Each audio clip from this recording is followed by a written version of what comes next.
So ఇప్పుడు మూడు పార్టీల మధ్య ఇప్పుడు ఈ పొత్తు సమయంలో ఉన్న సఖ్యత, ఎన్నికల సమయంలో ఉన్న సఖ్యత నెక్స్ట్ ప్రభుత్వంలో కూడా ఉంటుందా? 100% ఉంటుంది. ఎందుకంటే ఇది మొదటిసారి కాదు. ఒకసారి 14 నుంచి 19 వరకు కలిసి ఉన్నాం. కొన్ని కారణాల వల్ల అప్పుడు విడిపోవటం జరిగింది. ఒకసారి విడిపోయినప్పుడు దానివల్ల జరిగిన నష్టం ఏంటి అనేది చూస్తూ కూడా మళ్ళీ తిరిగి చిన్న చిన్న విషయాల కోసం లేకపోతే వాటి కోసం అలా విడిపోవటం అవి జరగవు.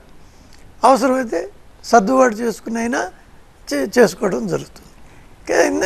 ఎందుకంటే అదర్వైజ్ ఏంటి జరిగింది అనేది అనుభవం ప్రాక్టికల్గా అనుభవంలో చూశారు. కాబట్టి ఈ 3 పార్టీల ఈ కూటమి బలంగానే ఉంటుంది. ఏనున్నా వాటిని సర్దుబాట్లు జరుగుతాయి. అసలు అటువంటి అనుమానాలకి ఏమాత్రం నాకు తెలిసి ఆస్కారం కూడా లేదు. అలా ఆలోచన కూడా అవసరం లేదు. రైట్, కాలర్ ఉన్నారు.